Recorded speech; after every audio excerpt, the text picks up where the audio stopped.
एक वैष्णव कभी भी भगवान को छोड़ के और किसी वस्तु की या व्यक्ति की कोई भी कामना नहीं करता है। तो इस प्रकार श्री गरुड़ जी का चरित्र हमने सुना और किस प्रकार उन्होंने जो है इंद्रदेव से मैत्री की, किस प्रकार भगवान के वाहन के स्वरूप में वे विराजमान हुए और किस प्रकार आगे वे भगवान के परम भक्तों में भी जो है उनकी गणना होती। श्री काकभूषुंडी जी के पास श्री गरुड़ जी जाकर भगवान की परम मंगलमय कथा भी सुनते हैं। रामचरितमानस में बड़ा सुंदर प्रसंग भी श्री गरुड़ जी और काकभूषुंडी जी का मिलता है। इस प्रकार श्री गरुड़ जी का चरित्र वो बड़ा अद्भुत चरित्र है। तो हमने आगे सुनंद जी का चरित्र भी सुना था। सुनंद जी भगवान के पार्षद हैं, जो कि 16 पार्षदों में से एक। हमने 16 पार्षदों का वर्णन सुना था, उनमें से एक है सुनंद जी। और सुनंद जी भगवान के ही स्वरूप में रहते हैं। देखो स्वरूप भगवान का है, चतुर्भुज स्वरूप है, पीताम्बर भगवान ने धारण किया है और साथ में भगवान का जो वर्ण है, जो घनश्याम भगवान का जो स्वरूप वैसा ही स्वरूप का भी तो प्रेम से भगवान की सेवा करते हैं। और श्री सुनंद जी का ही नाम यहाँ क्यों लिया गया, इसमें एक बहुत जरूरी बात यहाँ पर समझनी।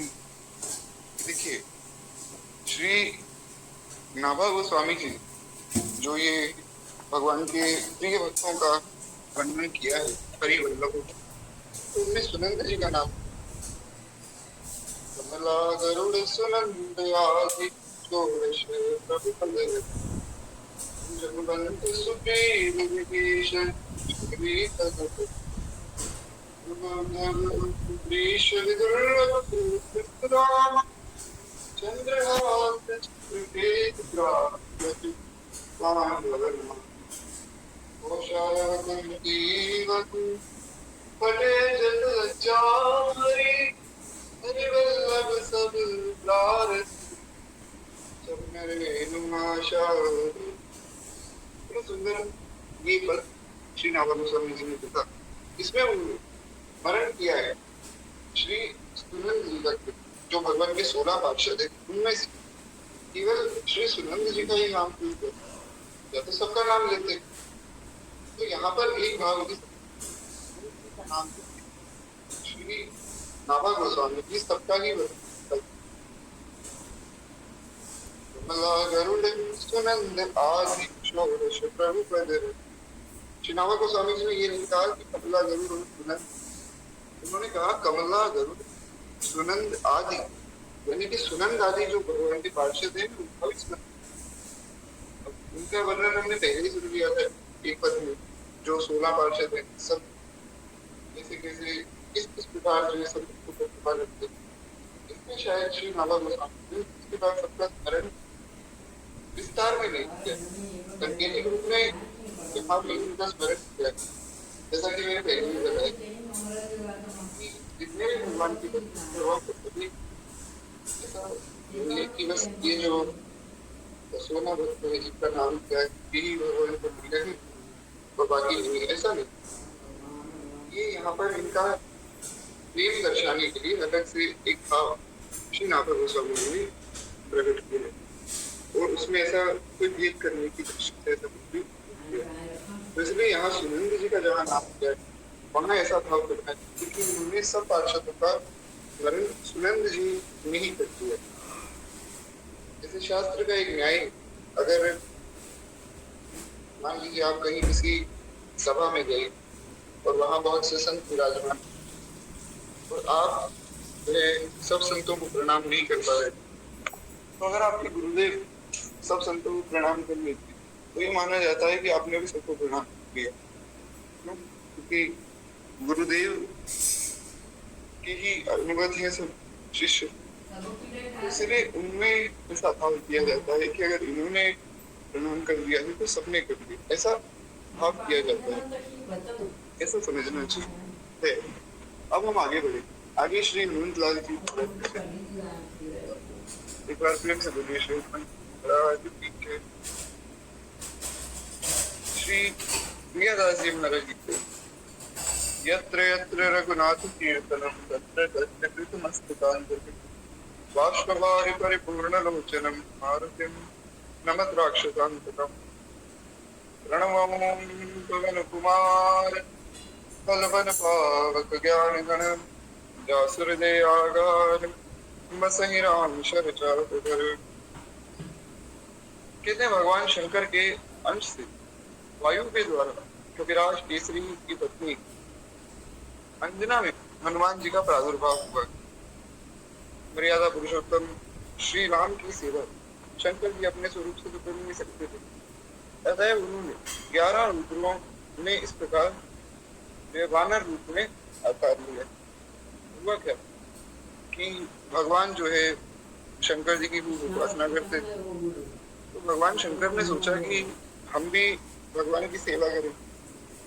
तो क्या कि जो शंकर जी का स्वरूप है उस स्वरूप में तो भगवान उन्हें अपना स्वामी मानते हैं। सेवक स्वामी सखा से के जो शंकर जी का निज स्वरूप है उस स्वरूप में तो भगवान मानते हैं कि शंकर जी ही मेरे स्वामी हैं, शंकर जी ही मेरे लिए भगवान है। तो शंकर जी इस स्वरूप में तो उनकी सेवा कर नहीं सकते। तो भगवान शिव ने सोचा कि क्यों ना ऐसा किया जाए। महाराज वैसे तो भगवान मुझे अपनी सेवा करने नहीं देंगे, अब भगवान की लीला होने वाली है, रावण का वध करने के लिए भगवान अवतार लेने ही वाले, तो सब देवता कुछ ना कुछ बन के जा रहे हैं। भगवान शंकर के मन में विचार, उन्होंने सोचा कि सब देवता कुछ ना कुछ बन के जा रहे हैं, तो क्यों ना मैं भी कुछ बन के जाऊं। तो उन्होंने माता पार्वती को कहा कि देखो पार्वती, हम भगवान की लीला में भाग लेने जा रहे हैं और हम जैसा बाकी सब देवता स्वरूप धारण करेंगे वैसा ही हम कर लेंगे। तो माता पार्वती ने कहा प्रभु क्यों? बोले देखो वैसे तो राम जी हमारे आराध्य, हमारे क्या सबके ही आराध्य, लेकिन वे हमें अपनी सेवा करने नहीं देते क्योंकि वे समझते हैं कि मैं उनका आराध्य हूँ, इसलिए मैं भी चाहता हूँ कि मैं उनकी सेवा का सुख प्राप्त करूँ। तो ऐसे तो करने नहीं देंगे, तो मैं किसी वानर के स्वरूप में अगर चला जाऊंगा तो मैं भगवान की खूब सेवा करूंगा। तो माता पार्वती ने कहा ठीक है प्रभु चलिए। भगवान शंकर ने कहा देखो चलिए नहीं, मैं जा रहा हूँ, आप यहीं रुकिए, क्योंकि अगर मान लीजिए मैं आपको भी ले जाऊंगा तो मैं भगवान की सेवा करूंगा या आपकी सेवा करूंगा? आपका भी पालन पोषण फिर मुझे ही करना पड़ेगा। तो श्री शंकर भगवान ने तो एक वानर का रूप धारण किया। अब वानर है नहीं ये समझना है आपको। भगवान शिव ने जो श्री हनुमंत लाल जी का स्वरूप धारण किया है उसमें श्री हनुमान जी महाराज वानर नहीं है, वो दिख रहे हैं कि वानर है, इसलिए ये समझना चाहिए जो निज स्वरूप है सबका वो तो एक ही है। तो उसमें कोई ऐसा भेद ना करे कि अरे इनका स्वरूप तो वानर का है, इनका स्वरूप गरुड़ का है। हमने कल भी इस पर चर्चा की थी। तो श्री शंकर जी ने जो एक वानर का स्वरूप धारण किया और माता पार्वती ने उनकी पूंछ का स्वरूप धारण कर दिया कि चलो कोई बात नहीं, मैं आपके पीछे पीछे ही रहूंगी और आपको जो है कुछ मेरा ध्यान भी नहीं रखना पड़ेगा। अब महाराज पूंछ को कुछ भूख भी नहीं लगती कि कुछ खिलाना पड़े। तो भगवान शंकर ने कहा ये ठीक है। तो इस प्रकार उन्होंने मन में भाव किया कि हम भगवान की सेवा भी कर लेंगे और साथ के साथ जो है हमारा जो भाव है भगवान के प्रति वो भी पूर्ण हो जाएगा। तो सब जितने भी देवता थे वे वानर बन के आ गए थे। तो श्री शंकर भगवान और माँ पार्वती दोनों संयुक्त रूप से श्री हनुमंत लाल जी के स्वरूप में पधारे। एक बार प्रेम से बोलिए श्री हनुमान जी महाराज की जय। साक्षात शंकर जी और माँ पार्वती का संयुक्त स्वरूप है श्री हनुमान जी महाराज। जैसे हमारे श्री ठाकुर जी और किशोरी जी चैतन्य महाप्रभु के स्वरूप में पधारे संयुक्त रूप, उस प्रकार तो है। इस प्रकार का भाव यहाँ पर श्री नावा गोस्वामी जी बताते। और हुआ क्या कि माता अंजना के गर्भ में किस प्रकार है ये भी थोड़ा सा हम श्रवण करते। माता अंजना जो है तपस्या कर रही थी और उनके कानों के पास कुछ हलचल हुई। तो उन्हें लगा कि शायद ये कोई जो है देखते जो शायद अदृश्य होकर ऐसा कर रहा है। तो उन्होंने पूछा कौन है जिसने जो है मेरा स्पर्श किया, इतनी हिम्मत किसकी हो गई मंदिर। तो वहां वे श्री वायुदेव श्री पवन देव ने प्रकट होकर बताया कि देखिए आपके गर्भ में भगवान का अवतार होने वाला है, इसलिए आप ऐसा मन में कोई शंका मत कीजिए। दूसरी बात कि कान में पवन देव बोले और गर्भ में श्री हनुमान जी आ गए, इस पर कोई ऐसी शंका ना करें, क्योंकि जैसा मैंने पहले भी कहा ये दैवीय लीलाएं, इसमें मनुष्य की बुद्धि नहीं चल सकती। इसलिए हम ऐसा भाव समझे कि श्री हनुमान जी महाराज उनके यहाँ आए। जन्म के कुछ ही समय पश्चात महावीर हनुमान जी उगते सूर्य को कोई लाल फल समझा और निकलने के लिए दौड़े। अच्छा, ये जो लीला हुई, ये लीला तो आप सबको ही पता है, इसमें तो विस्तार करने की आवश्यकता ही नहीं। श्री हनुमान जी महाराज का जन्म हुआ और वे दौड़े, लेकिन कब ये समझना है, श्री हनुमान जी महाराज अभी 6 साल के या 6 महीने के या 6 दिन के नहीं हुए, अभी सिर्फ 6 घंटे हुए हनुमान जी का प्राकट्य हुए। सिर्फ 6 घंटे बाद ही उन्होंने देखा कि सूर्य आकाश में चमक रहा है। उनको लगा कि शायद कोई फल होगा बढ़िया वाला, तो वे तुरंत महाराज दौड़े। जुग सहस्त्र योजन पर भानु, कहाँ सूर्य और कहाँ पृथ्वी। सूर्य के पास ही पहुंच गए महाराज खाने के लिए। अब आगे की जो लीला हुई वो लीला आप सब जानते हैं, परंतु उसमें एक जो अंदर की बात वो ये कि श्री हनुमान जी महाराज दौड़े आकाश में सूर्य को खाने के लिए। उस दिन सूर्य ग्रहण का समय था, तो राहुल ने देखा कि कोई दूसरा जो है सूर्य को पकड़ने आ रहा है, तो वह आने वाले को पकड़ना चाहता था। उसने सोचा कि मैं रोक लूं, ये जो भी आ रहा है सूर्य को खाने के लिए, इसको मैं रोक लेता हूँ। क्यों? क्योंकि आज सूर्य ग्रहण का समय, आज तो सूर्य मेरा आहार है, ऐसे कैसे कोई मेरा आहार खा जाएगा। तो वो बेचारा दौड़ा, लेकिन वो हनुमान जी को रोक ही नहीं पाया। तो फिर जो है राहु ने इंद्रदेव को पुकारा है कि ये तो बड़ी गलत बात है, आज तो जो है मेरा दिन है और ये पता नहीं कौन आ गया दूसरा व्यक्ति। अगर ये कोई देवता है तो इसको आप वापस बुलाओ, आप देवताओं के राजा हो। अरे महाराज, सारी व्यवस्था बिगड़ जाएगी। तो इंद्रदेव ने सोचा कि हमने तो किसी को नहीं भेजा, और इतनी हिम्मत तो किसी देवता में भी नहीं कि भगवान सूर्य को निकल जाए, ये बालक पता नहीं कौन है। तो महाराज इन्होंने क्या किया, अपना ऐरावत लेकर इंद्रदेव वहां आए। तो जब श्री पवन तनय ने, श्री हनुमान जी महाराज ने देखा कि कोई ऐरावत को लेकर आ रहा है, तो उनको क्या पता है ऐरावत कौन है, हाथी क्या होता है। उन्होंने सोचा कि ये भी कोई जो है सफेद रंग का फल होगा, तो इसको भी खा जाता हूँ। तो वे इंद्रदेव की तरफ दौड़े। अब इंद्र जो आए थे बेचारे अपना ऐरावत लेकर, उनको लगा शायद मैं जाकर कह दूंगा कि अरे हम देवताओं के राजा हैं, तुम ये क्या कर रहे हो, तो शायद वो रुक जाए। लेकिन इंद्रदेव के पीछे ये पड़ गए श्री हनुमान, तो इंद्र कांप गए। इंद्र महाराज डर के भागे। ये जो वर्णन है ये हनुमान अंक नामक ग्रंथ में बहुत विस्तार में दिया गया। इंद्रदेव कांपने लग गए, ये क्या हो गया, इसमें पहली बार जो है मेरे पीछे दौड़ रहा। तो इंद्रदेव भागे वहां से, लेकिन उन्होंने सोचा कि ऐसे तो ये सबको खा जाएगा, तो उन्होंने वज्र का प्रहार किया। अब यहाँ पर एक रहस्य की बात है, उसे थोड़ा सा ध्यान से समझिएगा। एक बार प्रेम से बोलिए भक्तवत्सल भगवान की जय। यहाँ एक बड़ा सुंदर रहस्य है। देखिए क्या होता है, जो बालक 6 घंटे अभी 6 घंटे पहले पैदा हुए, वो सूर्य को खाने चले गए और सूर्य को निगलने वाले थे, तो कोई साधारण तो हो नहीं सकते। तो क्या ऐसा हो सकता है कि उन्होंने उन पर वज्र का प्रहार हुआ और उनकी जो हथौड़ी है वो टूट गई और वे गिर गए? ऐसा संभव ही नहीं। ये सब केवल एक लीला है। श्री हनुमान जी महाराज को सब देवताओं का आशीर्वाद दिलवाने के।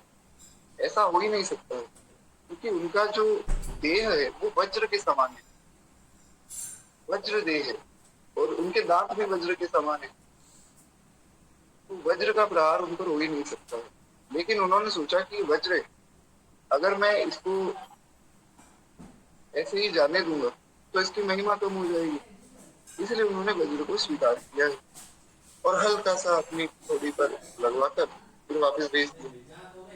जैसे ब्रह्मास्त्र का भी हमने सुना था कि जब मेघनाथ ने ब्रह्मास्त्र चलाया, हनुमान जी ने सोचा कि ब्रह्मास्त्र आदि का हम पर तो कोई प्रयोग है नहीं, और फिर भी ब्रह्मा जी का अस्त्र है, इसका अपमान ना हो इसलिए मैं इसको स्वीकार कर देता हूँ। तो उस प्रकार ही वज्र को उन्होंने स्वीकार किया। ऐसा नहीं सोचना चाहिए कि हनुमान जी की ठोड़ी पर लग गए और उनकी जो है ठोड़ी टूट गई, उनका नाम पड़ गया हनुमान। हनुमान का मतलब क्या? जिनकी जो हनु है, हनु मतलब जो ठोड़ी, उसका मर्दन हो गया, वो टूट गई, इसलिए उनका नाम पड़ा हनुमान। लेकिन एक और भी भाव है किसी नाम का। हनुमान मतलब जो सबके मान का हनन करते हो, या जिनके मान का हनन हो चुका है, वे हैं श्री हनुमान। क्या आपने कहीं देखा श्री हनुमान जी को ऐसा अहंकार करते हुए कि मैंने ये किया, मैंने वो किया?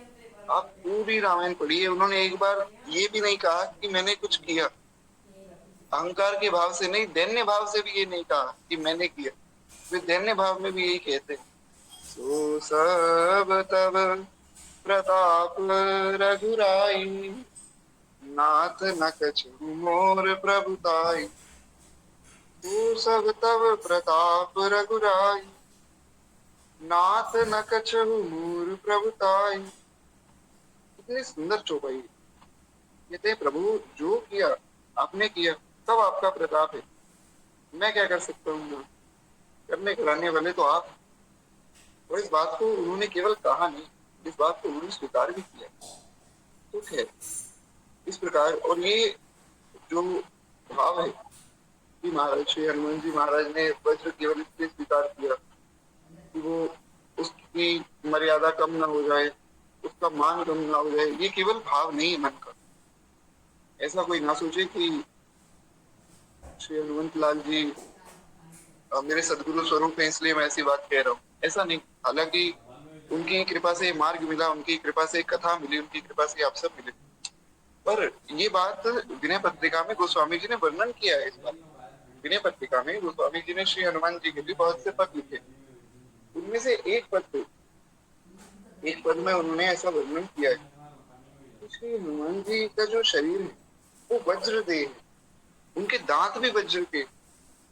तो जिनके दांत भी इतने मजबूत है, क्या वो, उनके साथ ऐसा हो सकता है कि महाराज उनके ऊपर कोई वज्र का प्रहार करे और वे जो है उस प्रहार को सह ना सके? ऐसा संभव ही नहीं।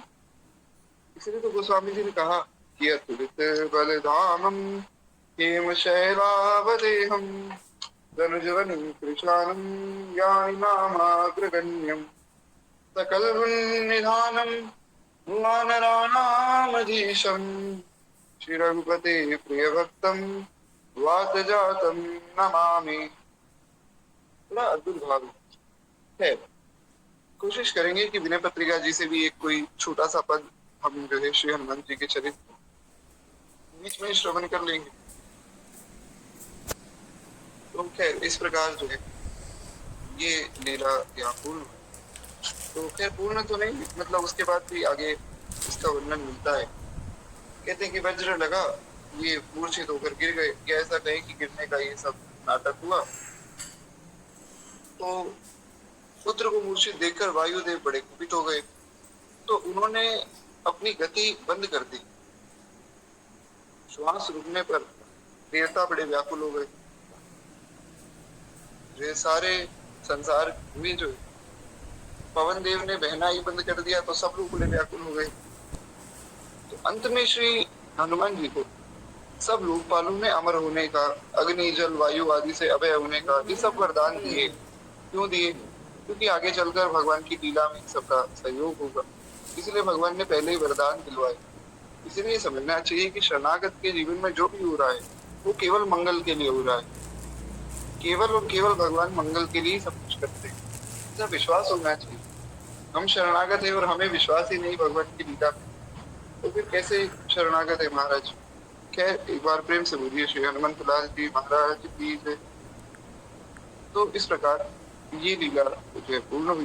कहते हैं जाति स्वभाव से ही चंचल श्री हनुमान जी ऋषियों के आश्रमों में और वृक्षों पर सहज ही चपलतावश उनको तोड़ देते, आश्रम में जाकर वस्तुओं को अस्त व्यस्त कर देते। अब ऐसा ये नहीं समझना है कि श्री हनुमान जी अपनी शक्तियों का गलत प्रयोग कर रहे हैं। यहाँ पर क्या है कि टीवी सीरियल आदि में, कार्टून आदि में आपने निश्चित रूप से ये सब लीलाएं देखी होंगी, इसलिए इनमें कोई बहुत ज्यादा विस्तार करने की आवश्यकता नहीं। परंतु इनके पीछे जो भाव है वो समझना बहुत जरूरी है, क्योंकि वो टीवी सीरियल पे नहीं दिखा सकते। वहां दिखाएंगे तो वो चलेंगे ही नहीं उनके सीरियल। तो यहाँ पर नहीं समझना है कि ऐसा नहीं है कि वे बहुत चंचल है महाराज, तो चंचलता के कारण वे ऐसा करते, ऐसा नहीं। ये एक लीला वे कर रहे हैं। हनुमान जी और कोई नहीं है, वे साक्षात भगवत स्वरूप है। ऐसा महारामायण में भी वर्णन प्राप्त होता है कि भगवान ही श्री हनुमंत लाल जी के रूप में आए। कई जगहों पर ऐसा भी वर्णन प्राप्त, वे साक्षात भगवान के स्वरूप है। जैसे श्री गणेश जी महाराज। अब गणेश जी कौन है? गणेश जी भगवान शंकर और माँ पार्वती के पुत्र हैं। पर एक वर्णन ऐसा भी प्राप्त होता है, शायद ब्रह्म वैवर्त पुराण में ही है, कहीं तो मैंने पढ़ा था, तो ऐसा वर्णन भी प्राप्त होता है, हाँ शायद ब्रह्म वैवर्त पुराण में ही, कि माँ पार्वती ने श्री गणेश जी का आकार बनाया है। कथा आप सबको ज्ञात है। गणेश जी का आकार बनाया तो उन्होंने सोचा इनमें प्राण कैसे डालूं। तो प्राण डालने के लिए उन्होंने भगवान का आह्वान किया, हे नाथ, हे कृष्ण, आप तो सबके स्वामी और हे प्रभु, आप जगत के पालनहार हैं, मुझ पर भी कृपा कीजिए, मैं भी आपकी भक्त हूँ, तो मुझ पर कृपा करके इस बालक में प्राण जो है आप प्रदान कीजिए, क्योंकि प्राण प्रदाता तो भगवान ही है। अगर कोई व्यक्ति कितना ही कुछ सुनते हैं कि बहुत टेक्नोलॉजी डेवलप हो रही, आप कितनी डेवलपमेंट कर ले, आप व्यक्ति नहीं बना सकते, किसी को प्राण दान नहीं दे सकते। हाँ, किसी के प्राण ले सकते हैं, जो कि आजकल लोग ले भी रहे, किसी को प्राण दे नहीं सकते। वो काम केवल भगवान का है, सृष्टि करना केवल भगवान का काम है।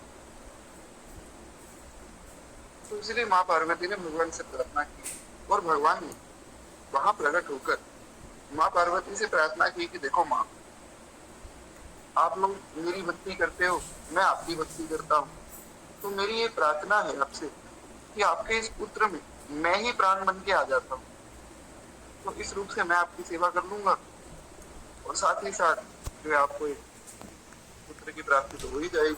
तो साक्षात भगवान कृष्ण ही गणेश जी के रूप में आएगी। इसे भी कुछ जगहों पर जहाँ श्री गणेश जी महाराज को परब्रह्म कहा गया, वो बात भी ठीक है। तो कहने का सही है कि सब भगवान ही है सब रूपों में, ऐसा कोई भेदभाव नहीं करना चाहिए। यार एक बार प्रेम से बोलिए भक्तवत्सल भगवान की जय।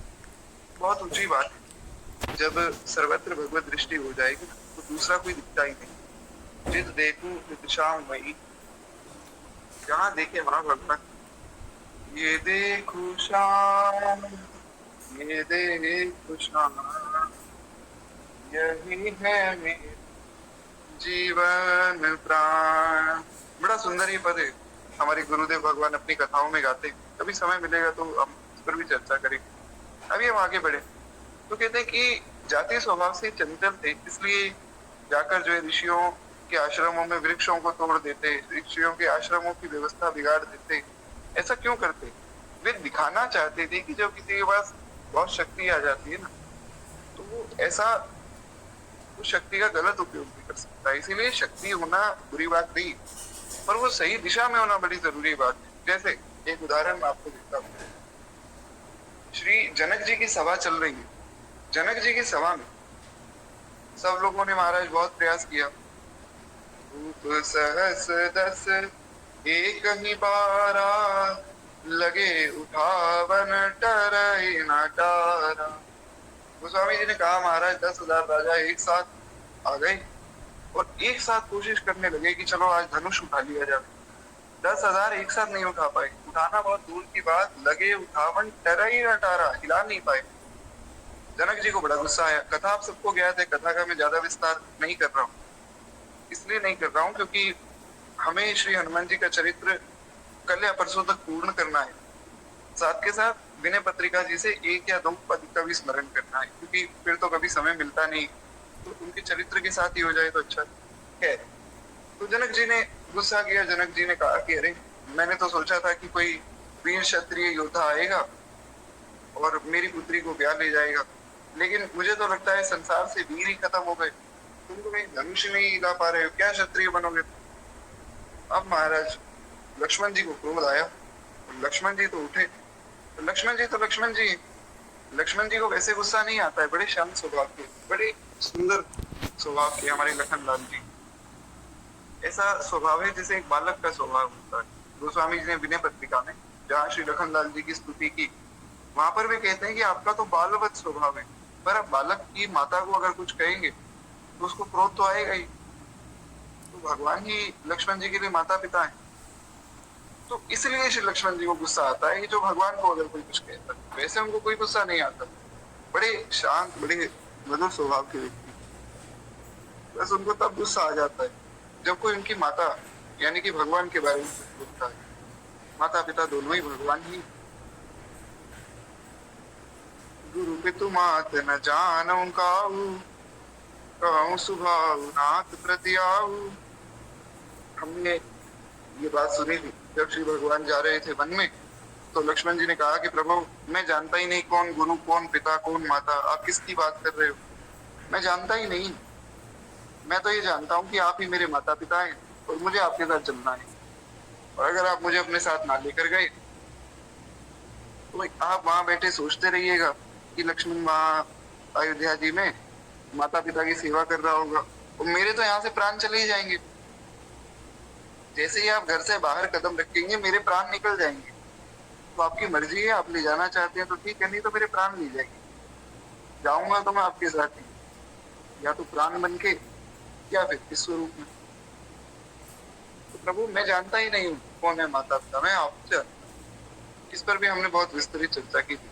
अब जो लोग मानस जी की कथा से जुड़े हुए, जैसे हमारे अर्जुन भैया भी यहाँ पे विराजमान, अभी भी बहुत समय से जुड़े हुए, तो आप सब जानते ही होंगे। तो इस प्रकार श्री लक्ष्मण जी को तभी क्रोध आता है जब कोई भगवान को कुछ कहता है। भगवान से बड़ा प्रेम है, वही प्राण है ही बापू का, बाहर ये प्राण है भगवान।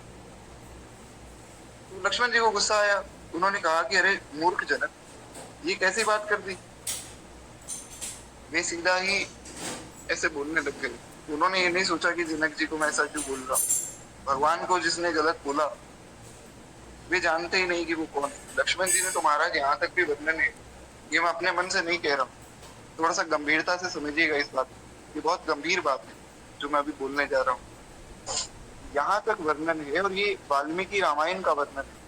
जब हमने लीला सुनी थी तब मैंने सुनाया था, जो लोग पहले से जुड़े हुए वे जानते हुए। यहाँ तक वर्णन है वाल्मीकि रामायण में कि जब श्री दशरथ जी ने कहा कि राम, तुम्हें वन में जाना पड़ेगा, तुम्हारी माता ने ऐसा ऐसा प्रण दिया है। हालांकि दशरथ जी ने अपने मुख से तो नहीं कहा, माता के कहीं नहीं सब कुछ कह दिया।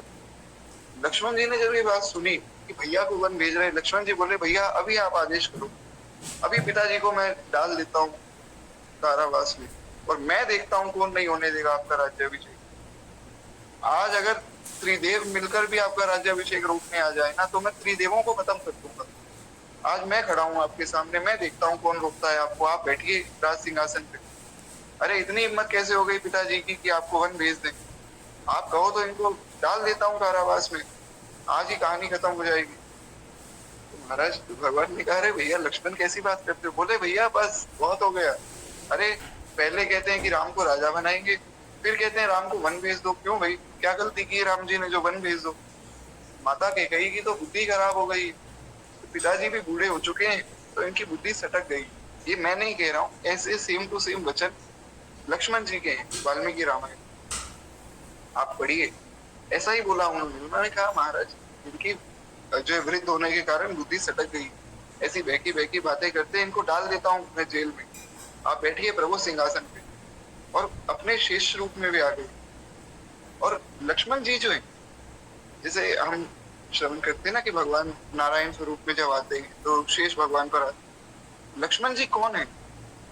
लक्ष्मण जी शेष नहीं, वे सब शेषों के शेष हैं। बड़ी ऊंची बात है। एक ब्रह्मांड में एक शेष भगवान होते हैं। लक्ष्मण जी अनंत कोटि ब्रह्मांड में जितने शेष भगवान हैं उन सबके स्वामी, वे परम शेष है। तो लक्ष्मण जी अपने निज स्वरूप में आ गए कि प्रभु आप आज्ञा कीजिए, आज मैं सब देवताओं को ही खत्म कर देता हूँ, फिर देखता हूँ आपको कौन रोकता है। तो भगवान ने ये भी संकेत दिया कि देखो हम जिसके लिए आए वो काम करने भी तो जाना है, देवताओं का काम रावण को मारना है ना, तो वन जाना पड़ेगा। वो बोले छोड़ो प्रभु, मैं देवताओं को ही खत्म कर देता हूँ तो स्वर्ग का चक्कर ही खत्म। वैसे भी जब भी इन पर संकट आता है आपको बुला लेते हैं, स्वर्ग चला गया स्वर्ग चला गया, यही नहीं रहेंगे तो स्वर्ग बस अपने आप ही संभल जाएगा, आप आज्ञा कीजिए। तो लक्ष्मण जी बहुत प्रेम करते हैं भगवान से। ऐसा नहीं समझना है कि वे अपने पिताजी को गलत बोल रहे हैं, ऐसा कुछ इस पर ज्यादा भी विस्तार नहीं करेंगे, पर इतना समझिए कि भगवान के प्रेम वे कुछ भी कर सकते हैं। तो खैर, तो जनक जी को उन्होंने ऐसा ही कहा कि अरे जनक, इतनी हिम्मत कैसे हो गई तुम्हारी, जिस सभा में राम जी बैठे और तुम कह रहे हो क्षत्रियों से वीन हो गई धरती। तो अब जो है उन्होंने पूछा भगवान से, प्रभु आप आज्ञा कीजिए, आप कहें तो इस धरती को मैं गेंद की तरह उछाल कर फेंक दूं, आप कहें तो कच्चे घड़े की तरह इस धरती को तोड़ दूं, आप कहें तो प्रभु इस धनुष को तोड़ देता हूं। अरे इनको एक धनुष का घमंड है, क्या है ये धनुष मेरे सामने, ऐसे धनुष से मैं बचपन में खेला करता था। आप आज्ञा कीजिए प्रभु, पूरे ब्रह्मांड को एक ध्वस्त कर देता हूँ। तो श्री भगवान ने हाथ पकड़ लिया, बोले भैया लक्ष्मण, बड़ी मुश्किल से तो भैया मेरा विवाह होने वाला है, अभी तुम्हारे सामने तो जाकर बगीचे में किशोरी जी का दर्शन करके आए, और तुम धनुष तोड़ दोगे तो तुम थोड़ी विवाह करोगे किशोरी जी के साथ, भैया बड़ी मुश्किल से विवाह हो रहा है, हो जाने दो। पहले जितने अवतार लिए उसमें कभी मत्स्य बने, कभी कश्यप बने, कभी वराह बने, तो इन योनियों में तो विवाह होता नहीं। कभी आपने सुना है किसी मछली का विवाह हो रहा है या किसी जो है कछुए का विवाह हो रहा है? तो भगवान बोले इन योनियों में तो विवाह हुए नहीं, अब भैया एक विवाह होने वाला है, तुम उसमें बाधा क्यों डालते हो? और ये सारी लीला ही विवाह के लिए हुई, ये जो राम लीला हुई है केवल विवाह के लिए हुई है। इसमें केवल ये भाव है, किशोरी जी अपने नित्य धाम में बैठकर एक दिन भगवान को कहते हैं, प्रभु हमारा विवाह नहीं हुआ। भगवान ने कहा कैसी बात कर रही हो किशोरी जी, हम तो नित्य दंपति हैं। बोले नहीं, देखो संसार में सब लोग कितना आनंद मनाते हैं विवाह का, उसके बाद फिर वे हर साल विवाह की सालगिरह भी मनाते हैं और कितना अच्छा लगता है, हमारा भी ऐसा विवाह होना चाहिए। भगवान बोले कोई बात नहीं, आप कहें तो पूरी की पूरी लीला ही इसके लिए कर दें। तो ये पूरी रामलीला विवाह के लिए, ऐसा मैं नहीं, ऐसा हमारे मिथिला के जो रसिक संत थे वे कहते हैं हम मानते ही नहीं कि किशोरी जी का अपहरण हो गया, कोई रावण नाम का राक्षस भी था, हमें ये सब कुछ नहीं पता। हम तो ये जानते हैं कि हमारे लाल जी और हमारी किशोरी जी का विवाह हुआ, बस वो विवाह तक की कथा होती है। आप मिथिला में जाइए, वहां कथा ही नहीं होती आगे, रामायण की जो भी कथा होती है वो केवल विवाह तक होती है, विवाह के बाद बस खत्म। चलो हमारे ठाकुर जी किशोरी जी का विवाह हो गया, बस इसके आगे हमें क्या सुनना है। तो वही बात यहाँ पर श्री हनुमान जी शिक्षा देना चाहते हैं, जो बात भगवान ने कही। अब लक्ष्मण जी में जोश बहुत है, पर उन्होंने ऐसा कुछ किया नहीं। क्यों? उन्होंने कहा अगर मेरे भैया आज्ञा करें तो मैं ऐसा करूं। चाहते तो वे पूरी धरती क्या पूरे ब्रह्मांड को एक गेंद की तरह उछाल के फेंक देते, पर उन्होंने ये किया क्यों नहीं? क्योंकि भैया का शासन है उनके। इसलिए जोश होना गलत बात नहीं, पर जोश के साथ साथ होश होना, किसी बड़े की मर्यादा होना, शास्त्र की मर्यादा होना बहुत जरूरी है। नहीं तो जोश आपको जो है आपका पतन भी करवा सकता है, ये समझना चाहिए। ठीक है, श्री हनुमान जी ने भी यही शिक्षा देने के लिए सारी लीला की। एक बार प्रेम से बोलिए श्री लखनलाल जी महाराज की जय। तो हनुमान जी जो बचपन में लीलाएं कर रहे थे कि पेड़ उखाड़ दिए, ऋषियों के आश्रम ध्वस्त कर दिए, क्यों? ताकि वे शिक्षा दे सके कि जब आपको बहुत जल्दी कुछ प्राप्त हो जाता है तो उसमें ऐसा अभिमान आ जाता है, उनमें ऐसा अभिमान नहीं है। तो इसलिए अब उसमें ऐसी स्थिति में क्या करना चाहिए, वो दिखाने के लिए पूरी लीला हो रही है। ठीक है, कहते हैं ऋषियों ने इन्हें श्राप दिया, कहा कि तुम जो है अपना सारा बल भूले रहोगे, तुम्हें कोई भी स्मरण दिलाएगा तब तुम्हें याद आएगा। पहले उन्होंने कह दिया जाओ श्राप देते हैं तुम्हें, तुम सारा बल भूल जाओ। भगवान शंकर प्रकट हुए, बोले कैसा श्राप दे दिया आपने? अरे महाराज, आगे चल के इनको भगवान का कार्य करना है और भगवान का कार्य यही कर सकते हैं, भगवान से ज्यादा काम तो इनको करना है, तो आपने इनको श्राप दे दिया। तो बोले ठीक है प्रभु, श्राप तो वापस नहीं होता है, तो ऐसा करते कि इनको वो वरदान दे देते कि जब भी कोई याद दिलाएगा शक्तियां याद आ जाएंगी। तब से ये सामान्य वानर की भांति रहने लगे, खूब अध्ययन करने लगे। अच्छा, सामान्य वानर की भांति रहने लगे तो एक बात मुझे ये बताइए कि जब भगवान सूर्य से पढ़ने के लिए गए, हुआ क्या कि अब सब लोगों के घर में विचार होता है, आप लोगों के घर में भी अगर कोई छोटा बालक होगा, आप लोगों के घर में भी ये बात चलती होगी कि अब जो है स्कूल में भेजना है, कैसे पढ़ाई करवानी है। छोटे बच्चों को आजकल तो लोग पहले ही सिखा देते हैं। मैंने देखा है कि स्कूल जाने से पहले ही बच्चों को सब बता देते हैं कि बेटा ये ABCD है, ये 1 2 3 4 है। हाँ, कोई मान लीजिए कि चौपाई याद करा रहा हो, कोई भगवान का भजन सिखा रहा हो, वो चीज तो मैंने कम ही देखी है। ये सब जरूर देखा है कि ABCD सिखा दो बच्चे को। खैर, तो अब इनके माता पिता ने विचार किया कि भाई हमारा पुत्र जो है अब 5 वर्ष का हो गया, इनको भी पढ़ाई के लिए कहीं तो भेजे। बोले इनको कौन पढ़ाएगा, सारे ऋषि तो इनसे नाराज है और इनको कौन पढ़ाएगा। तो बोले सबसे बड़े ज्ञानी कौन है, उनको ढूंढो। बोले सबसे बड़े ज्ञानी तो भगवान है। बोले भगवान के बाद भी तो कोई ज्ञानी होंगे सबसे बड़े। बोले सूर्य नारायण, वे सबसे बड़े ज्ञानी है। सूर्य नारायण से सब लोग ज्ञान लेते। अरुण जी सूर्य नारायण भगवान से ज्ञान ले रहे। उसके बाद जो है मनु जी ने भगवान सूर्य से ज्ञान लिया। इक्ष्वाकु जी के कुल में आगे मनु जी हुए, तो इक्ष्वाकु जी ने भी भगवान सूर्य से ज्ञान लिया। सब सूर्य देव से ज्ञान लेते। बोले हाँ, सूर्य देव के पास भेज दो। हनुमान जी पहुंच गए और सूर्य देव फिर घबरा गए, भागने लगे अपना रथ लेके। हनुमान जी बोले गुरुदेव चिंता मत करो, अब नहीं खाऊंगा आपको मैं। तो हनुमान जी पहुंचे, सूर्य देव ने कहा भैया ऐसा है कि तुम थोड़ा सा दूर रहकर बात करो, थोड़ा डिस्टेंस मेंटेन करके रखो, तुम्हारा कोई भरोसा नहीं। तो बोले कि क्यों आए हो? बोले मुझे आपसे पढ़ना है। बोले ना, मैं तुम्हें नहीं पढ़ाऊंगा। बोले प्रभु कैसी बात कर रहे हैं, गलती हो गई बचपन में, ठीक है मैं बालक था, गलती हो गई, अब ऐसा नहीं करूंगा, आप पढ़ाइए। बोले मैं तुम्हें पढ़ा ही नहीं सकता हूँ। बोले क्यों, दिक्कत क्या है? बोले देखो, सबसे पहली बात तो ये कि पढ़ने के लिए तुम्हें निरंतर मेरी गति के साथ चलना पड़ेगा। मैं रुकता तो हूँ नहीं। अब मैं महाराज रुक जाऊं, तुम्हें 1 1.5 साल तक पढ़ाने लग जाऊं और यहाँ सारी सृष्टि तहस नहस हो जाए। तो बोले कोई बात नहीं, मैं आपके साथ साथ उड़ता रहूंगा। बोले फिर भी दिक्कत है। क्या दिक्कत है महाराज?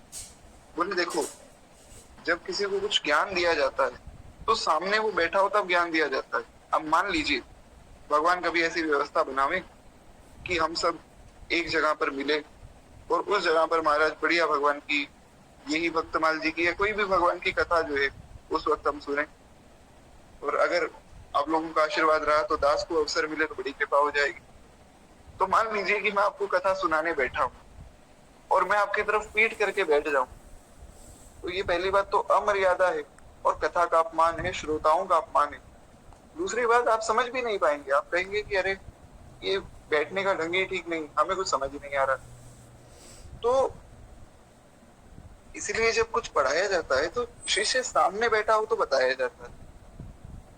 तो सूर्य भगवान ने कहा कि अगर तुम मेरे सामने बैठोगे तो मैं तुम्हें ज्ञान दूंगा, सामने बैठोगे कहाँ?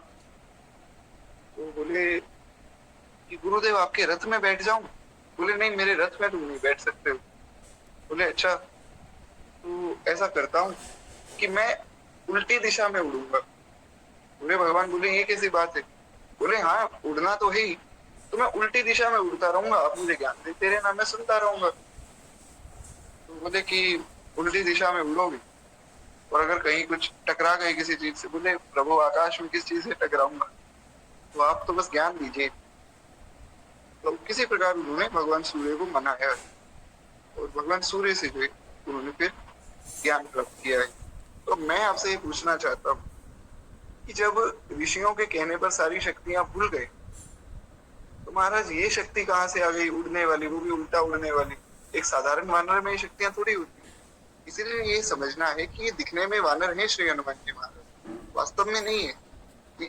भगवान के ही स्वरूप है और भगवत स्वरूपों में यथा समय सामर्थ्य आती रहती। बीच बीच में जहां जहां शक्ति की आवश्यकता उनको थी, भगवान ने उनको स्मरण करा दिया।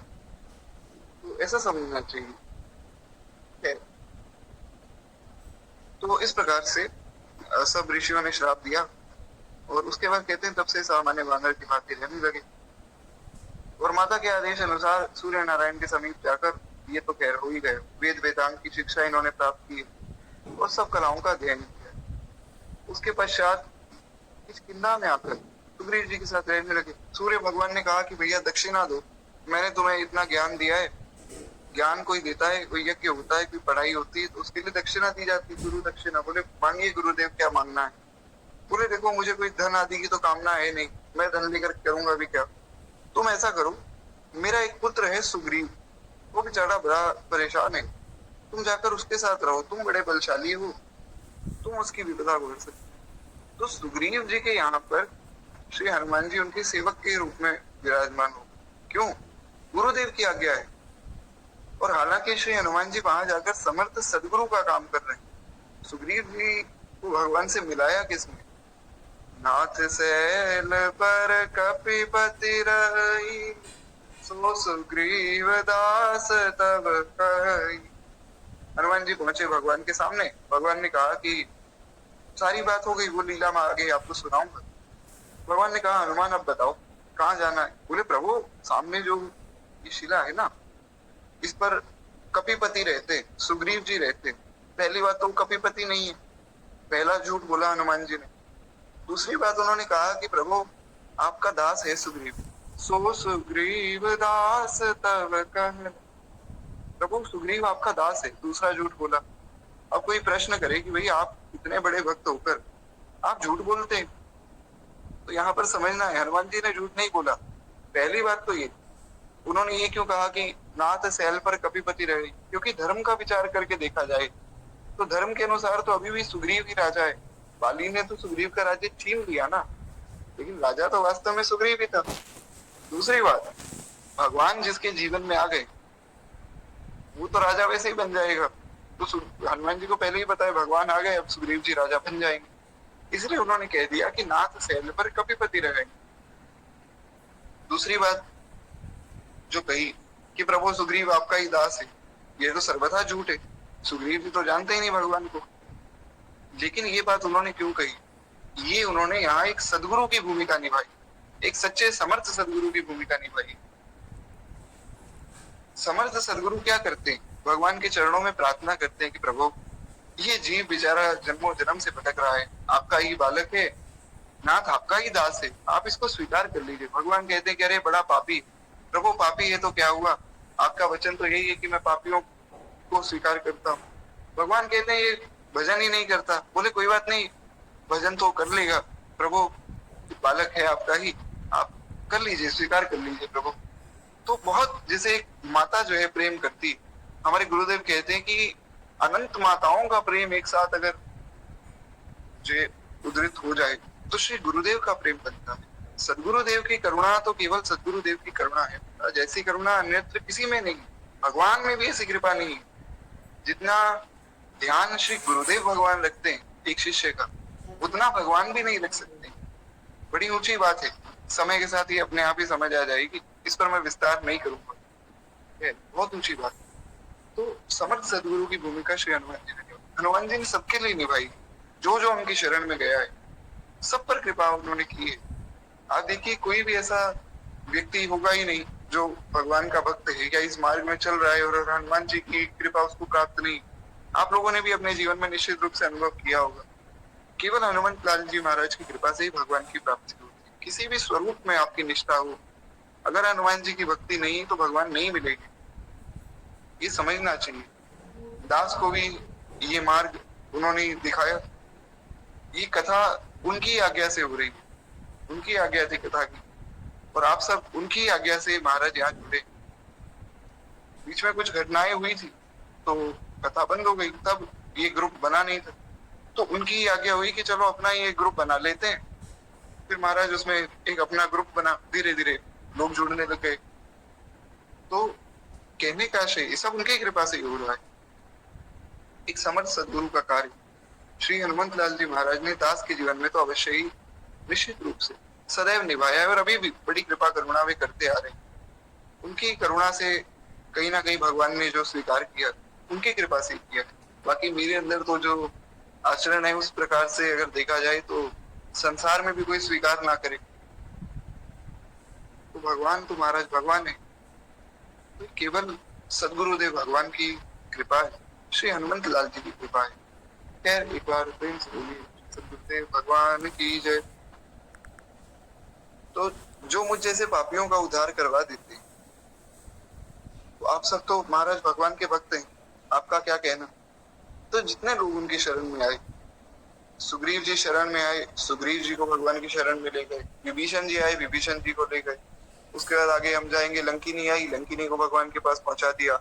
सुरसा आदि जितने राक्षस मिले सबको भगवान के पास पहुंचा दिया। जो आ गया, हनुमान जी बड़े कृपालु, बड़ी करुणा है उनके अंदर। कभी उनके स्वरूप का आप अनुभव करें, आपको समझ आएगा कि कितनी करुणा करते हैं। ज्यादा सब बातें तो यहाँ सबके सामने नहीं बोली जाती, तो प्रणाम करके हम आगे बढ़े। कहते हैं कि सुग्रीव जी को भी इन्होंने मिलाया। तो जो दूसरी बात है, उन्होंने कहा कि प्रभु सो सुग्रीव दास तब कहे, वो झूठ नहीं है, वो परम सत्य है। उन्होंने प्रार्थना की प्रभु आपका ही सेवक है, स्वीकार कर लीजिए। भूल गया पर है तो आपका ही है। सुग्रीव ने जो इन्हें अपना नील सचिव बना लिया। जब बाली ने सुग्रीव को मारकर निकाल दिया तब भी सुग्रीव जी के साथी रहे और सुग्रीव की विपत्ति के साथी होकर ऋषिमुख पर्वत पर साथ में रहे। ये तो आपको जो है सब कथा ज्ञात थी। ऋषिमुख पर्वत पे जाके सुग्रीव छिप गए, क्यों? क्योंकि वहां पर जो है बाली जा नहीं सकता था, तो एक ही पर्वत था जहाँ पे बचे हुए थे।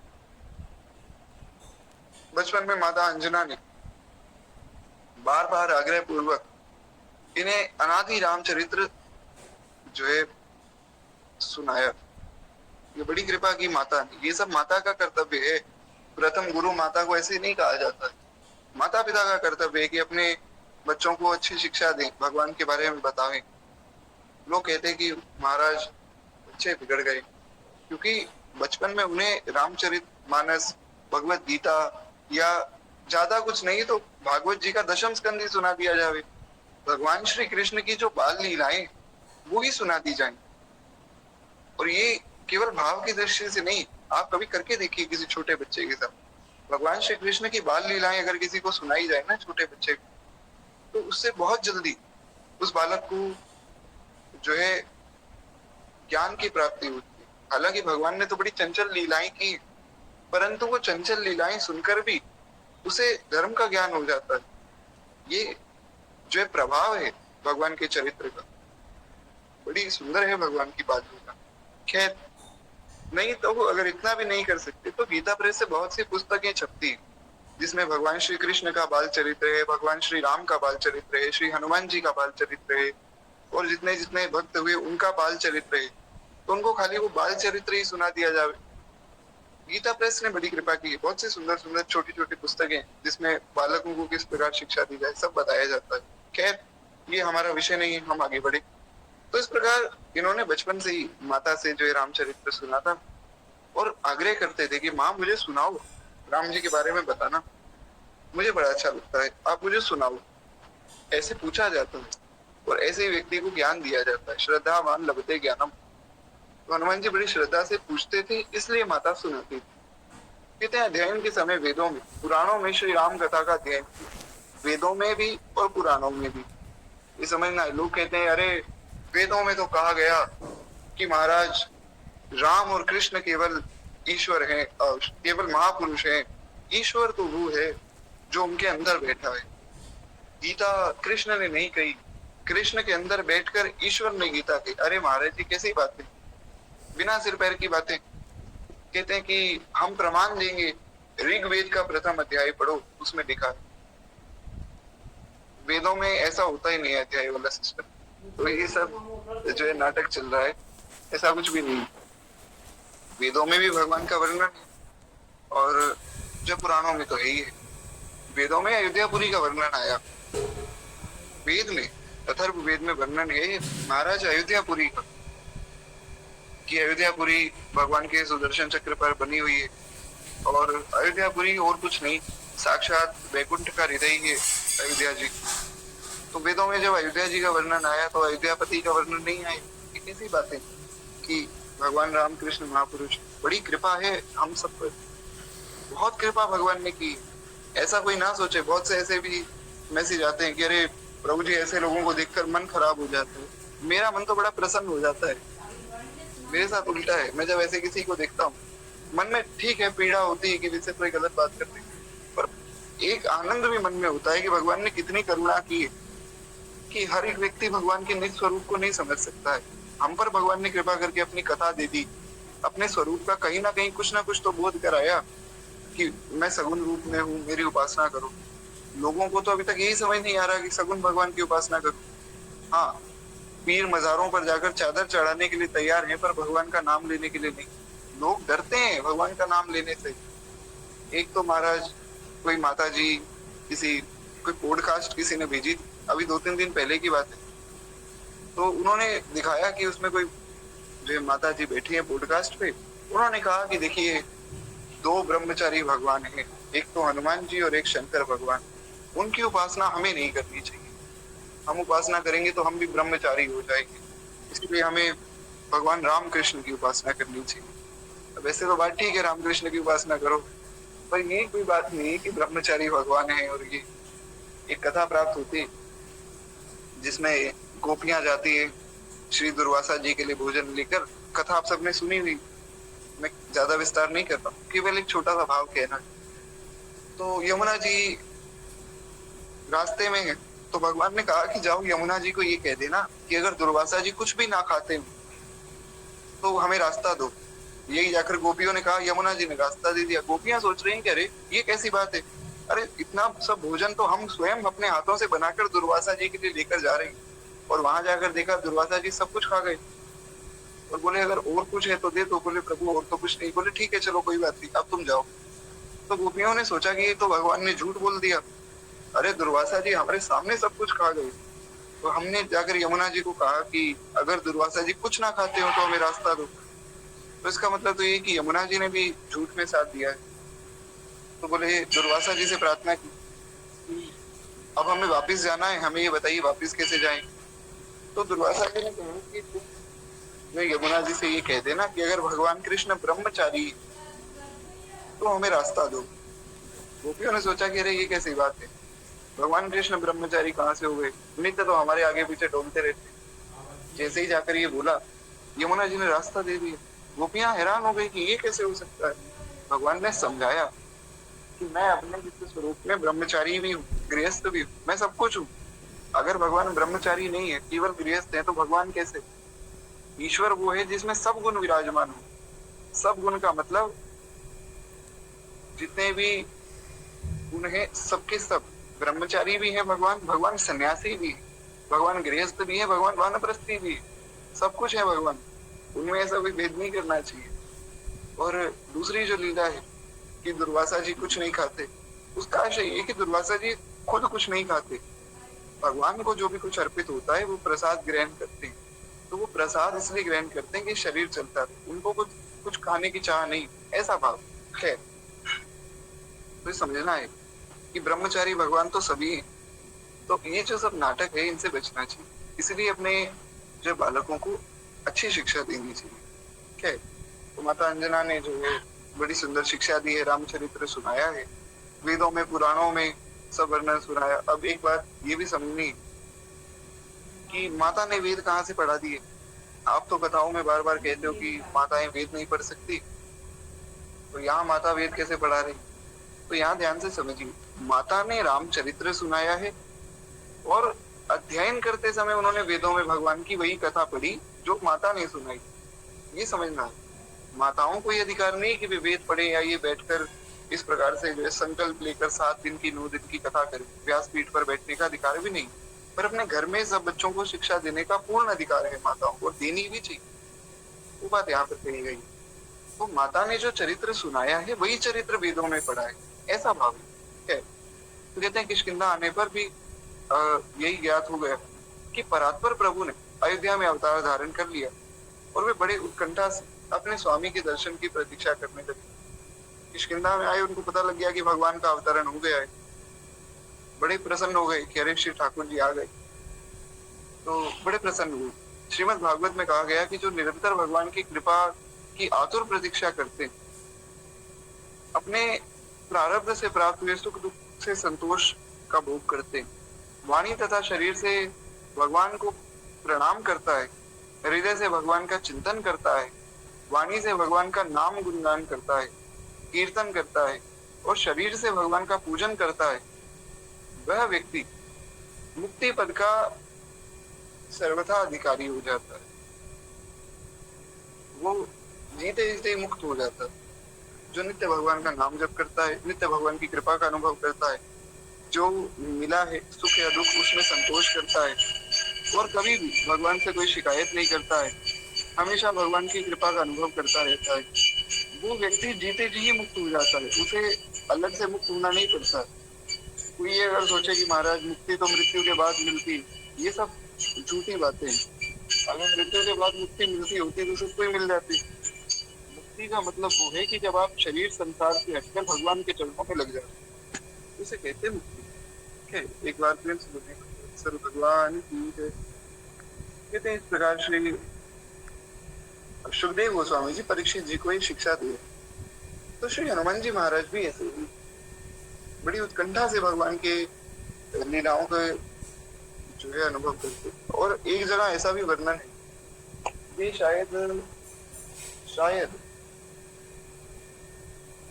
अध्यात्म रामायण में या पता नहीं अद्भुत रामायण में इसका भी वर्णन है। कहीं कोई एक रामायण में जो है, बहुत सी रामायण है, नाम तो स्मरण में नहीं, अध्यात्म रामायण, अद्भुत रामायण या फिर महारामायण, इनमें से एक में कि हनुमान जी पहले ही पहुंच गए भगवान के पास। कई जगहों पर ऐसा संकेत भी हुआ है, वाल्मीकि रामायण में भी संकेत हुआ है कि भगवान श्री राम जब बाल लीला करते हैं तो उस बाल लीला में उनके पास एक वानर है, वो और कोई नहीं, वो श्री हनुमान जी है। भगवान के साथ खूब खेलते हैं हनुमान जी रोज। उसके बाद जब भगवान फिर थोड़े बड़े हुए तो फिर भगवान ने कहा कि देखो अब जो है तुम वापस चले जाओ और वहां जाकर सुग्रीव के साथ रहो, कुछ समय बाद मैं आ जाऊंगा तुम्हारे पास, तो फिर वहां जो पुनः जो है लीला आरंभ होगी। अभी के लिए एक बार तुम जाओ ताकि लीला आगे बढ़े। तो हनुमान जी भगवान के आगे लेकर गए। पहले भगवान के साथ ही रहते थे, काकभूषुंडी जी, हनुमान जी, ये सब भगवान के साथ खेलते हैं, ऐसा वर्णन है। क्योंकि वाल्मीकि रामायण आदि में बहुत ज्यादा विस्तार में बाल चरित्र दिया नहीं भगवान का, क्योंकि वहां भगवान की भगवत्ता सिद्ध नहीं कर सकते थे। इसलिए अन्य रामायणों में बहुत विस्तार में भगवान का चरित्र का वर्णन है। और श्री गोस्वामी जी ने तो बहुत सुंदर वर्णन किया है, कवितावली, दोहावली आदि में कभी आप पढ़े, इतना सुंदर वर्णन कवितावली में भगवान के चरित्र का किया है। बाल स्वरूप में इतना सुंदर अद्भुत वर्णन, कोई एक बार पढ़े पढ़ता रह जाए, बहुत अद्भुत। गोस्वामी जी की वाणी तो महाराज गोस्वामी जी की वाणी। कल श्री गोस्वामी जी की जयंती भी थी, मैं क्षमा प्रार्थी हूँ, कल मैं भूल ही गया, नहीं तो कथा में हम थोड़ी चर्चा करते। पर अगर दो शब्दों में कुछ बात कही जाए गोस्वामी जी के विषय में, पहली बात तो ये, गोस्वामी जी के विषय में अगर कोई कहना चाहे तो कह नहीं सकता है, ऐसा है गोस्वामी जी का चरित्र। गोस्वामी जी महाराज गोस्वामी।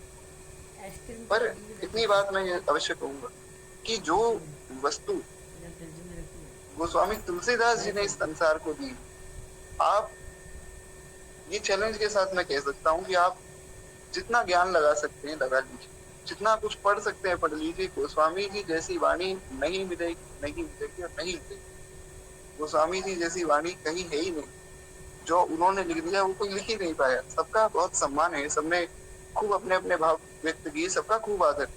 पर जो चीज गोस्वामी जी ने लिख दी, बड़े बड़े महापंडित, महाज्ञानी, विद्वान भी नहीं लिख पाए। गोस्वामी जी ने महाराज ऐसे ही नहीं लिखी रामचरितमानस। लोग कहते हैं कि अरे गोस्वामी तुलसीदास तो बिल्कुल अनपढ़ थे, और फिर भी उन्होंने, ऐसा नहीं है, कहाँ अनपढ़ थे। ये बहुत बड़ा भ्रम है संसार में फैला हुआ। जितने लोगों को मैं मिला हूँ सब यही कहते हैं गोस्वामी तुलसीदास तो अनपढ़ थे। तो देखो भगवान की कृपा, भगवान की कृपा तो है ही, पर ऐसा नहीं कि वो अनपढ़ थे। महाज्ञानी महापंडित थे गोस्वामी जी। चारों वेद, उपवेद, 18 पुराण, 18 उपपुराण, रामायण, महाभारत और उस समय की जितनी रामायण की वो लोक ग्रंथ, सब कुछ पढ़ने के बाद 78 वर्षों की आयु में, लगभग 77 या 78 साल के जब हो गए गोस्वामी, उस समय गोस्वामी जी ने रामचरितमानस लिखी। तो महाराज पहले 78 वर्ष क्या कर रहे थे, पढ़ रहे थे, पढ़ते जा रहे थे, पढ़ते जा रहे थे, सब कुछ पढ़ दिया, उसके बाद भी रामचरितमानस लिखी। तो ऐसा नहीं कि खुद लिखी, हनुमान जी, गणेश जी, माँ सरस्वती, माँ पार्वती, भगवान शंकर, ब्रह्मा जी, सब एक साथ आकर वहां प्रकट हुए, सबने वहां पर सब कथा सुनाई, एक एक बात सब देवताओं ने लिखवाई। उतना ही नहीं, भगवान शंकर की कृपा से गोस्वामी जी अपनी आंखों से रामलीला को देख रहे हैं, आंखों से प्रत्यक्ष जो है भगवान का चरित्र दिख रहा है। इसलिए एक जगह पर वर्णन भी है जहाँ पर भगवान जो वन में जाते हैं, जो लोग बहुत पहले से कथा सुन रहे, आपने सुना होगा रामचरितमानस की कथा में हमने बहुत विस्तार में चर्चा की थी। एक प्रसंग है रामचरितमानस में, अगर आप पढ़ना चाहें तो पढ़ सकते हैं, अयोध्या कांड में ही। उसमें क्या हुआ कि भगवान जब वन में गए तो कोल भीलों ने कहा प्रभु हम आपकी रक्षा करेंगे। तो वहां पर नित्य जो है सब ऋषि, वन में जितने भी ऋषि लोग रहते थे, महात्मा रहते थे, सब भगवान का दर्शन करने आते। तो गोस्वामी जी ने वहां लिखा कि एक दिन एक ऋषि आए, भगवान का दर्शन किया और दर्शन करके आशीर्वाद देकर खूब प्रसन्न होकर चले गए। आज तक पता नहीं ले पाया वो कौन है। तो परम श्रद्धेय श्री भाई जी महाराज और जितने भी अन्य टीकाकार हैं रामचरितमानस पर टीका लिखी, उन्होंने ऐसा भाव किया कि वो और कोई नहीं, वो साक्षात गोस्वामी तुलसीदास ही थे, तो भगवान का दर्शन करके चुपचाप चले गए, इतना प्रकाश नहीं किया गोस्वामी जी। तो ऐसे नहीं लिख दी रामचरितमानस, रामचरितमानस और कुछ नहीं, साक्षात भगवान लेते। गोस्वामी जी का एक एक ग्रंथ, एक एक शब्द, एक एक अक्षर अगर कोई समझ ले, मैं निश्चित रूप से कह सकता हूँ कि आपको कुछ और पढ़ने की जरूरत नहीं। ये बात बहुत चैलेंज के साथ मैं कह रहा हूँ, आप सब कुछ पढ़ लीजिए, उसके बाद फिर रामचरितमानस पढ़ने बैठिए, आपको हर एक चीज का प्रमाण मिलेगा। हमारे गुरुदेव भगवान जब भी, क्योंकि वे कुछ ना कुछ पढ़ते रहते हैं, तो उन्होंने 18 के 18 पुराण पढ़ दिए। तो जब भी वे कथा में बताते हैं रामचरितमानस के विषय में, तो महाराज जी एक ही बात कहते हैं कि भैया हम जब भी कोई पुराण पढ़ने बैठते, हम यही सोचते कि अरे ये श्लोक का सेम भाव तो जो है गोस्वामी जी ने भी लिखा रामचरितमानस में, अरे ये श्लोक तो गोस्वामी जी ने भी लिखा, ऐसा लगता है कि मानो यहाँ से उठाया हो। गोस्वामी जी ने सब कुछ लिख दिया। जैसे कैसे ना गागर में सागर बना, वो कहा बड़े बड़े युद्ध चल रहे थे, लोग कह रहे थे हम तो शैव हैं, हम तो वैष्णव हैं, इतना बड़ा युद्ध चल रहा था कि एक दूसरे को मारने काटने के लिए तैयार हो गए थे शैव और वैष्णव। गोस्वामी जी आए, गोस्वामी जी ने सबका समाधान किया। सेवक स्वामी सखा से पी के, श्री गोस्वामी जी ने समाधान किया कि महाराज सेवक भी है, स्वामी भी है और सखा भी है। तो ऐसा समाधान करके श्री गोस्वामी जी ने संसार का उद्धार। लोग लड़ रहे थे भगवान को निर्गुण है, कोई कहता भगवान सगुण है, गोस्वामी जी आए सगुण ही अगुण ही नहीं कछु भेदा, समाधान कर दिया। आपने कहीं इतना बड़ा ज्ञानी देखा जो आधी आधी चौपाई में इतने बड़े बड़े रहस्यों को सुलझा, इन रहस्यों पर पूरे पूरे ग्रंथ भी लिख दिए जाए तो भी कम है। तो गोस्वामी जी ने आधी चौपाई में समाधान कर दिया। ये है गोस्वामी जी की विद्वत्ता। यार इतना ही समझना चाहिए कि गोस्वामी जी जैसा विद्वान संसार में कोई नहीं। गोस्वामी तुलसीदास जी जैसे केवल गोस्वामी तुलसीदास जी, ना तो ऐसा कोई दूसरा विद्वान हुआ है और ना हो सकता है। हालांकि सब विद्वान जो है बड़े के आदरणीय, पर गोस्वामी जी जैसे गोस्वामी जी है। तो इस प्रकार एक बार प्रेम से बोलिए गोस्वामी श्री तुलसीदास जी महाराज की जय। बड़ा अद्भुत श्री गोस्वामी जी का चरित्र। अब मैं कल यही सोच रहा था कि बड़ी गलती हो गई, गोस्वामी जी का स्मरण नहीं कर पाए कथा में, बाद में याद रहे ना रहे, पर भगवान की दया से वो भी हो ही गए। तो बस यही मेरा आग्रह है। गोस्वामी जी की जयंती तो चली गई, पर एक आग्रह मैं अवश्य करूंगा, अगर कभी आपको समय मिले, एक बार आप गोस्वामी जी की कोई भी कृति उठाकर पढ़कर देखिए। आप केवल पढ़कर देखिए, आग्रह छोड़कर कि हम तो कृष्ण उपासक हैं, हम तो नारायण उपासक हैं, हम तो राम उपासक हैं, या हम इस संप्रदाय के उस संप्रदाय, ये आग्रह छोड़कर एक बार पढ़ के देखिए। गोस्वामी जी ने जो लिखा है, आपको अपने आप ही अपने प्रश्न का उत्तर मिल जाएगा। आप किसी भी संप्रदाय से, किसी भी मतपंथ से कोई भी हो, उसको अपने आप ही उत्तर मिल जाता है। ये उनकी कृपा है। एक बार प्रेम से बोलिए श्रीमद् रामचरितमानस भगवान की जय। जी बिल्कुल, हरिद्वार, जगन्नाथ जी आदि सब जगह पर श्री गोस्वामी जी ने विचरण किया है। सब जगहों पर भी सुंदर सुंदर कथाएं भगवान की सबको सुनाते थे। तो खैर हम आगे बढ़े तो इस प्रकार हाँ हम सुन रहे थे कि गोस्वामी जी ने कवितावली में बड़ा सुंदर वर्णन किया है भगवान के बाल चरित्र का। उसमें वर्णन प्राप्त होता है कि श्री हनुमान जी बाल रूप में भी भगवान के साथ में थे। कुछ दोहे हैं दोहावली में, उनमें भी वर्णन है ऐसा। तो बड़ा सुंदर जो है श्री हनुमान जी का चरित्र। कहते हैं इस प्रकार से श्री हनुमान जी तो जन्म से ही माया के बंधनों से सर्वथा मुक्त थे। ये तो नित्य मुक्त हैं। इनका जो जन्म हुआ है केवल लीला के लिए हुआ है। ऐसा नहीं सोचना है कि ये कोई जन्म मरण के बंधन में पड़े हुए थे इसलिए अब वानर बन के आए, ऐसा नहीं। साक्षात भगवान है जो हनुमान जी के रूप में आए। कहते हुए तो हरनिश अपने स्वामी श्री राम जी के चिंतन में लगे रहते हैं। अंत में श्री राम जी अपने छोटे भाई लक्ष्मण के साथ रावण के द्वारा जो है सीता जी के चुरा लिए जाने पर उन्हें ढूंढते हुए ऋषिमुख पर्वत के पास पहुंचे। और वहां पर जो है सुग्रीव जी को शंका हुई। सुग्रीव जी ने कहा कि हनुमान ये शायद बाली ने किसी को भेजा है हमें मारने के लिए, तो एक बार आप पता लगा कर आओ।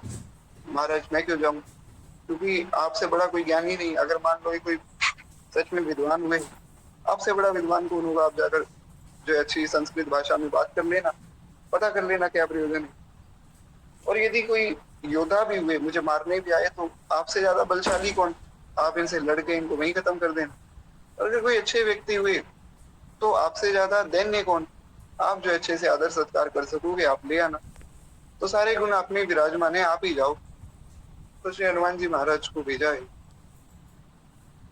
और कहते हैं कि आप इनका परिचय जानकर आओ, बस इतना पता कर लो कि ये लोग हैं कौन और कहाँ से आए हैं, क्यों आए हैं, यहाँ आने का इनका क्या प्रयोजन, आप बस ये पता कर लीजिए। तो कहते हैं इस प्रकार इन्होंने भेजा है और वे प्रवेश धारण करके श्री हनुमान जी वहां आए। इसमें भी आगे बहुत सी कथा प्राप्त होती जो कि यहाँ पर उसका वर्णन नहीं, तो मैं वो कथा आपको सुनना देता हूँ जो कि रामचरितमानस में इसका हुआ। क्या कि महाराज हनुमान जी पहुंचे, विप्र का रूप धारण किया, ब्राह्मण का रूप धारण करके पहुंच गए। तो भगवान ने देखा कि सामने से ब्राह्मण चल के आ रहे। भगवान ने प्रणाम किया। भगवान तो ब्राह्मण्य देव है, ब्राह्मणों का महाराज बहुत आदर करते हैं भगवान। भगवान ने प्रणाम किया, बोले ब्राह्मण देव आप यहाँ क्या कर रहे हैं। हनुमान जी बोले कि आप लोग कौन है और कहाँ से आए, दिखने में तो ऐसा लगता है कि कोई राजा है आप, और आपका वेश जो है वो, तो आप लोग कौन है, यहाँ आने का आपका क्या प्रयोजन। तो भगवान ने कहा कि देखिए मैं दशरथ नंदन राम अयोध्या के नरेश श्री दशरथ जी का पुत्र हूँ मैं, और ये मेरा छोटा भाई है, इसका नाम है लक्ष्मण। अब जैसे ये सुना मन की गदगद हो गए कि मेरे प्रभु ने मुझे वचन दिया था बचपन में कि हनुमान तुम अभी जाओ, जब तुम बड़े हो जाओगे तब मैं आऊंगा। प्रभु आ गए। हनुमान जी महाराज आनंद से भर गए।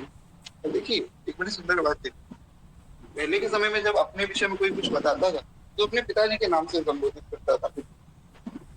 अपना नाम नहीं लेना चाहिए, आप नाम, गुरु नाम, अपना नाम, गुरुदेव का नाम। और अगर कोई माता है तो उनको अपने पति देव का नाम, और कोई पुरुष है तो उनको अपनी पत्नी का नाम भी नहीं लेना चाहिए। लोग ये सोचते हैं कि जो स्त्रियां है वो अपने पति का नाम ना ले, और जो पुरुष है वे खूब जो है प्रेम से पत्नी का नाम ले। गलत बात है, उनको भी नहीं लेनी चाहिए। उसके बाद यहाँ तक वर्णन है, मनुस्मृति का श्लोक है, मनुस्मृति में ये सब लिखा हुआ है। मनुस्मृति में मनु महाराज यहाँ तक लिखते हैं कि अगर कोई माता है, उनके दो पुत्र हैं, तो उनको अपने बड़े वाले पुत्र का नाम भी नहीं लेना चाहिए, या एक ही पुत्र है तो अपने पुत्र का नाम नहीं लेना चाहिए, उससे उनकी आयु घटती है। किसी और नाम से पुकारा जाए, घर में तो अलग ही नाम रखे जाते हैं बच्चे। जैसे हमारी कन्हैया का नाम रखा गया कृष्ण, तो बाबा ने आकर बताया, माँ ने कहा कि क्या नाम रखे हैं महाराज बच्चों के, तो नंद बाबा बोले कि एक का नाम तो है बलराम। माता यशोदा घबरा गई कि अरे इतना बड़ा नाम, इतना बड़ा नाम मैं कैसे बोलूंगी, ये बलराम ठीक नहीं है, ऐसा करो इसका नाम रख दो बलुआ। तो बलराम जी का नाम पड़ गया बलुआ। और बोले दूसरे पुत्र का नाम, बोले उनका नाम रखा गया कृष्ण। पहली बार तो समझ ही नहीं आया, तो 5-6 बार तो माता ने पूछा कि समझ नहीं आ रहा वापस बताइए। अब बाबा कह रहे हैं कृष्ण, समझ नहीं आ रहा वापस बताइए। अब बाबा बेचारे खुद ही नहीं बोल पा रहे हैं, ये नाम ही बड़ा अटपटा सा है। कृष्ण नहीं, कई लोग तो कृष्णा भी कहते, कृष्णा तो द्रौपदी जी का नाम है। कृष्ण एकदम जो है हमारे यहाँ एक संत रहा करते थे ब्रजमंडल में, बड़े कौतुकी संत थे। तो कहते थे कन्हैया को नाम तो महाराज चलो टेढ़ो है, पेट तक को जोर लगाना पड़े तब जाके इसका नाम निकले, पेट तक का जोर लगाना पड़ेगा तब जाके कहीं नाम निकलेगा कृष्ण। इसलिए हम तो भैया हमारी किशोरी जी का नाम ही जपते हैं और उससे ही हम आनंद मनाते हैं। खैर सबके बड़े सुंदर सुंदर भाव।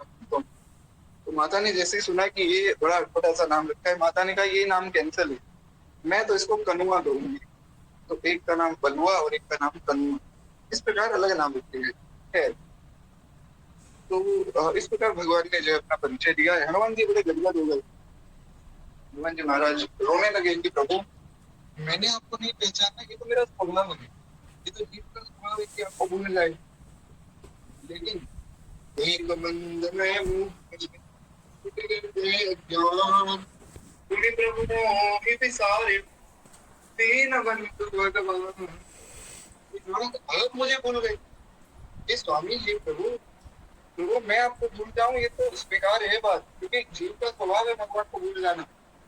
लेकिन अगर आप भूल गए तो प्रभु बहुत दिक्कत हो जाएगी। आप मुझे कैसे भूल गए? बहुत मुझे तो भाई है, तुमसे तुमको बहुत है, तुम समझ ना। बड़ा प्यारा भाव है, आप लोगों ने कहीं ना कहीं अवश्य सुना हो।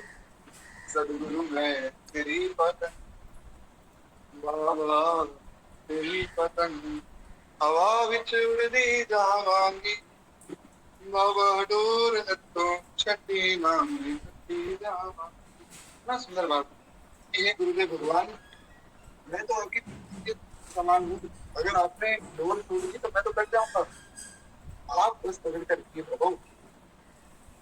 और हमसे उनको दूर, हमारे जैसे आपके यहाँ बहुत आते होंगे, लेकिन आपके समान हमारा कोई नहीं, इसलिए हम भूल जाए तो भूल जाए, पर हे प्रभु आप भूल जाए तो बहुत दिक्कत हो जाएगी, इसलिए आप मत भूलना, आप अपना स्वभाव मत छोड़ना।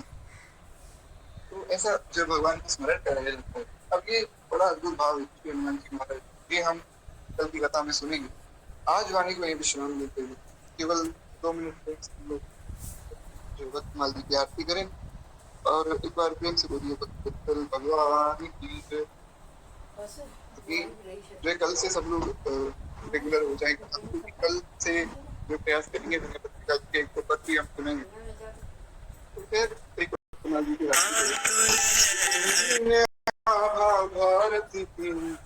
भारती की आरती आरती